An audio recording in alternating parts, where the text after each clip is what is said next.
अस्सलामुअलैकुम। मीर मुर्तजा भुट्टो जुल्फकार अली भुट्टो के बड़े बेटे और मोहतरमा बेनज़ीर भुट्टो के भाई 20 सितंबर 1996 को कराची में कैसे कत्ल हुए।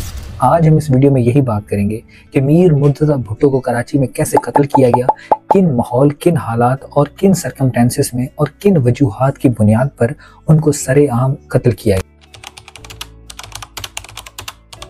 मुर्तजा भुट्टो को उस दिन सरजानी टाउन में एक जलसे से खिताब करना था और जलसे के बाद उनको एक प्रेस कॉन्फ्रेंस करनी थी।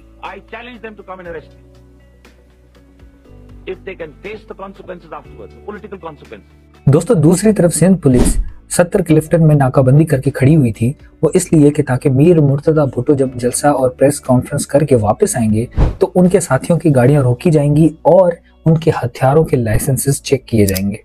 उस वक्त के रिकॉर्ड और पुलिस के मुताबिक प्लान ये था कि हम मीर मुर्तजा भुट्टो की गाड़ी जो कि सबसे फ्रंट पे होती है उसको हम छोड़ देंगे ताकि वो मीर मुर्तजा भुट्टो के घर के अंदर चली जाए, और जो पिछली गाड़ियां जिसमें मीर मुर्तजा भुट्टो के कारकुन और मुहाफिज बैठे हुए हैं उन गाड़ियों को हम रोकेंगे और उनके हथियारों के लाइसेंसेस चेक करेंगे। दोस्तों, इस वाकये में एक और अहम शख्सियत डॉक्टर शुएब सडल हैं, जो कि उस वक्त DIG थे कराची के, जिनकी सरकारी रिहाइशगाह 70 क्लिफ्टन के पास ही थी।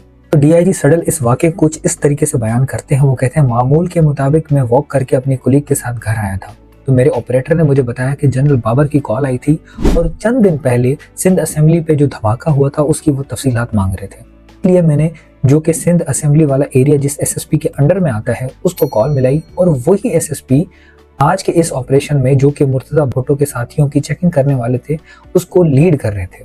बातों बातों में मैंने उससे पूछा कि तुम कहाँ हो, तो उसने मुझे बताया कि सर आपकी रहायश गाह के बिल्कुल करीब हूँ। तो मैंने उससे कहा कि तो फिर आ जाओ घर, चाय पीते हैं। तो फिर उसने मुझे बताया कि आज हम इस तरीके से नाकाबंदी करके खड़े हुए हैं और मुर्तजा भुट्टो की गाड़ियों की हम और उनके साथियों की चेकिंग करेंगे। अब मैं आपको ये बात बताऊं कि पुलिस आखिर इनके साथियों के असले के लाइसेंस क्यों चेक करना चाह रही थी। मीर मुर्तजा भुट्टो और उनके साथियों के ऊपर ये इल्जाम था कि उन्होंने एक ऑर्गेनाइजेशन बनाई है जिसका नाम है अल जुल्फकार, जिनके ताल्लुकात बैरून मुल्क में कुछ खुफिया इदारों से हैं जो कि अफगानिस्तान और इंडिया में मुकीम है। तो जिसकी वजह से वो पाकिस्तान के लिए बहुत ही बड़ा खतरा था। और कुछ वाक़े ऐसे भी हुए थे पाकिस्तान में, कराची में कुछ बम धमाके, कुछ और भी ऐसे वाक़यात हुए थे जिनकी सीधी सीधी कड़ियां इनकी उस ऑर्गेनाइजेशन की तरफ जाती थी। ये मुर्तजा भुट्टो के साथियों और कारकुनों को अलग अलग जगह से गिरफ्तार किया गया था। तो उनके जो बयानात रिकॉर्ड हुए थे उसमें भी ये चीज़ पाई गई थी कि इनके ताल्लुकात जो कि वो इवेंट करने वाले थे इनके ऑर्गेनाइजेशन से मिलते जुलते हैं। मुर्तजा भुट्टो जलसे के बाद एक प्रेस कॉन्फ्रेंस करने वाले थे। किसे क्या पता था कि ये मुर्तजा भुट्टो की जिंदगी की आखिरी प्रेस कॉन्फ्रेंस होगी। अब मुर्तजा भुट्टो जब प्रेस कॉन्फ्रेंस करके घर की तरफ वापस आ रहे थे तो पुलिस की एक टीम नाकाबंदी करके खड़ी हुई थी, जिसमें SHO हक नवाज, ASP शाहिद हयात और ASP राय मोहम्मद ताहिर, पुलिस के 8 से 10 और अफराद भी शामिल थे। और SSP वाजिद दुरानी खुद इस मामले को पूरा लीड करने के लिए एक पुलिस चौकी में मौजूद थे, जो कि शुएब सडल के साथ बराह रास्त राब्ते में थे और उनको पल पल की खबर दे रहे थे। तकरीबन 8:30 बजे का वक्त था कि मुर्तजा भुट्टो वहां पर पहुंचे। तो प्लान के मुताबिक पुलिस ने पहली गाड़ी को अंदर जाने दिया। अब पुलिस ये समझ रही थी कि पहली गाड़ी जो कि मुर्तजा भुट्टो की अपनी गाड़ी थी उसको अंदर जाने दिया है तो मतलब मुर्तजा भुट्टो भी घर के अंदर जा चुके हैं। अब उन्होंने पिछली गाड़ियों को रोका ताकि उनके असले के लाइसेंसेस चेक किए जाएं। अब इसे आप बदकिस्मती कहें या कुछ और कि जब दूसरी गाड़ी रुकी जो कि मुर्तजा भुट्टो के करीबी साथी आशिक जतोई की थी, शीशा नीचे हुआ तो पुलिस वालों को पता चला कि मुर्तजा भुट्टो पैसेंजर सीट पर खुद बैठे हुए थे। गाड़ी रुकते ही जब शीशा नीचे हुआ तो मुर्तजा भुट्टो ने कहा कि ये क्या हो रहा है। तो पुलिस वालों ने कहा कि सर कुछ नहीं, मामूल की एक चेकिंग है, कागज देखना है। अब इससे पहले कि बात और आगे बढ़ती कि पिछली गाड़ियों में सवार जो कि मुर्तजा भुट्टो के मुहाफिज थे वो उतरकर गाड़ी को हिसार में ले लिया ताकि मीर मुर्तजा भुट्टो की सिक्योरिटी को यकीनी बनाया जाए। अब पुलिस का कहना यह है कि मुर्तजा भुट्टो के मुहाफिजीन में से किसी एक ने ASP राय हयात के कंधे पर हाथ रखा और उनको पीछे धकेलने की कोशिश की या फिर हाथापाई करने की कोशिश की, जिसकी वजह से सूरत हाल बहुत ज्यादा कशीदा हो गई। फिर अचानक सिंधी में एक लफ्ज सुनाई दिया कि को भी न वने, जिसका मतलब यह था कि अब कोई भी जाने ना पाए। अब इस धक्कम पेल में अब बहुत ही ज्यादा सूरत हाल खराब हो चुकी थी कि अचानक से एक फायर की आवाज सुनाई दी। बस फिर क्या था, गोली का चलना था और दोनों तरफ से शदीद फायरिंग की गई। अब एक पुलिस वाले का कहना था जो कि कई बरसों तक इस मामले से जुड़े रहे थे, उन्होंने कहा था कि इस फायरिंग के दौरान जब वो फायरिंग चल रही थी तो अचानक से बिजली बंद हो गई, पूरे रास्ते गुप अंधेरा हो गया। मगर सवाल यहाँ पर यह पैदा होता है कि वो आखिर पहली गोली किसने चलाई। अब इस फायरिंग वाले वाकये को शोएब सैडल कुछ यूं बयान करते हैं कि जैसा कि मैंने पहले बताया कि मैं वाजिद दुरानी से राब्ते में था तो अचानक मुझे एक फायर की आवाज सुनाई दी गई। मैंने वाजिद से कहा कि वाजिद ये क्या हो रहा है, तो वाजिद दुरानी ने कहा कि सर मुझे नहीं पता, मैं आगे जाकर कुछ देखता हूँ। शोएब सैडल मजीद कहते हैं कि कुछ 30 सेकंड बाद बहुत ही शदीद फायरिंग हमें सुनाई दी गई। वो फायरिंग इतनी तेज थी कि चंद गोलियां मेरे घर की दीवार पर भी आकर लगी। शोएब सैडल मजीद कहते हैं कि मेरी वाजिद दुरानी से फिर से बात हुई कि पूछा कि वाजिद आखिर क्या हुआ है, तो उसने पूरा वाकया मुझे बताया। तो शोएब सैडल कहते हैं मैंने उनसे पूछा कि क्या मुर्तजा भुट्टो थे वहाँ, तो उन्होंने कहा सर मैं देखकर बताता हूँ कि पहली गाड़ी घर के अंदर गई थी, अब कंफर्म नहीं हो रहा कि मुर्तजा भुट्टो वहाँ हैं या नहीं है। तो शोएब सैडल कहते हैं मैंने उसे कहा कि शायद को छोड़ो, जाकर कंफर्म करके मुझे बताओ कि मुर्तजा भुट्टो वहाँ थे या नहीं। शदीद फायरिंग के बाद जब दोनों जानिब से फायरिंग बंद हुई तो देखा गया मीर मुर्तजा भुट्टो के 5 साथी हलाक हो चुके थे और मीर मुर्तजा भुट्टो शदीद जख्मी थे। मुर्तजा भुट्टो के और भी कई साथी बहुत ही ज्यादा जख्मी थे और इसके अलावा पुलिस के SHO हक नवाज सियाल की एड़ी में गोली लगी हुई थी और ASP शाहिद हयात को भी टांग में गोली लगी हुई थी कि दूसरी जानब से गुजरने वाला एक टैक्सी ड्राइवर भी हलाक हो चुका था। अब ASP राय ताहिर ने मुर्तजा भुट्टो की गाड़ी का दरवाजा खोला और उनको बाहर निकालकर पुलिस वैन के पिछले वाले हिस्से में डाल दिया ताकि उनको करीबी हॉस्पिटल लेके जा सके। अब पुलिस ने फैसला किया जो कि सबसे करीबी अस्पताल जो कि मेडिस हॉस्पिटल था वहां पे मुर्तजा भुट्टो को लेके जाना है ताकि उनको तिब्बी इमदाद जल्द से जल्द दी जा सके। कुछ रिकॉर्ड्स के मुताबिक ये जो फायरिंग हुई थी मुर्तजा भुट्टो के और पुलिस के दरमियान ये तकरीबन 8:30 बजे हुई थी और मुर्तजा भुट्टो को हॉस्पिटल लाने का जो टाइम रिकॉर्ड हुआ था वो 9:20 हुआ था। अब मुर्तजा भुट्टो को जब हॉस्पिटल लाया गया तो मुर्तजा भुट्टो अब भी इतने होशो हवास में थे कि वो पुलिस मोबाइल से खुद उतरे और स्ट्रेचर पर जाकर बैठे। अब फिर से मुर्तजा भुट्टो की बदकिस्मती, हादसा या इत्तेफाक कहें, मेडिस हॉस्पिटल में वो सहूलियात मौजूद नहीं थी कि गोलियों से लगने वाले किसी मरीज को ठीक किया जा सके। दोस्तों ये बात भी यहाँ पर एक सवाल पैदा करती है कि जब वो सहूलियात मौजूद नहीं थी तो पुलिस ने मीर मुर्तजा भुट्टो को एक ऐसे हॉस्पिटल में क्यों लेके गई कि जहाँ पर वो सहूलियात ही मौजूद नहीं थी। दोस्तों शोएब सैडल ने इस मामले पे ये बात कही कि आखिर पुलिस को कैसे मालूम हो सकता है कि इस हॉस्पिटल में वो सहूलियात हैं या नहीं है।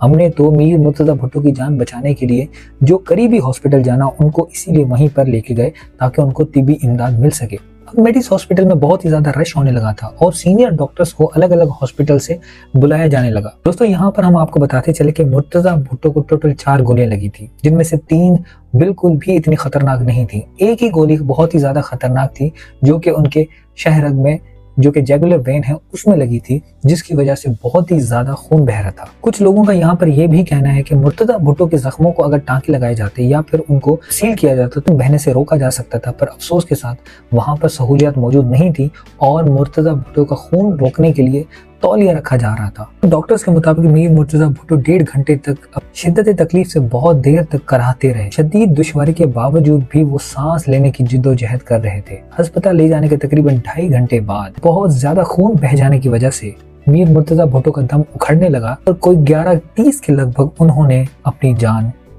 दे दी। दोस्तों पुलिस और अदालती रिकॉर्ड के मुताबिक इस वाकये में कुल 9 अफराद हलाक हुए और पुलिस के 2 अफसर हक नवाज सियाल और शाहिद हयात जख्मियों में थे। इस वाक़े के बाद अखबारों, नशरियाती इदारों की तरफ से गैर तस्दीक शुदा मवाद और लोगों से सुनी गई बातें, पुलिस से सुनी गई बातें और लिखने वालों की बातों में बहुत ही ज्यादा कयास सराहियां थी जिसमें अलग अलग बातें थी।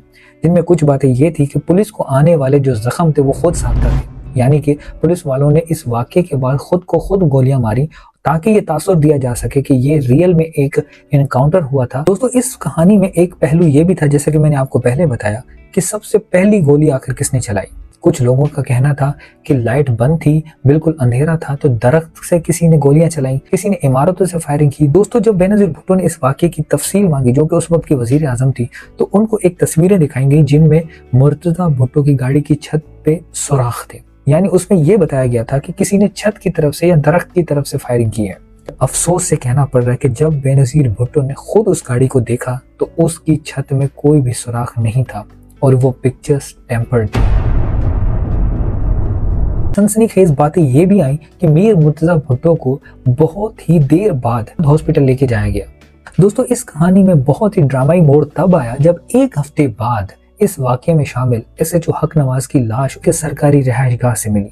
पुलिस के मुताबिक उन्होंने खुदकुशी की थी, अपनी कनपट्टी पर गोली मारकर अपने सरकारी पिस्टल से अपनी जान ली है। वाक़ये को भी नशरियाती इदारों ने पुरइसरार मौत करार दिया।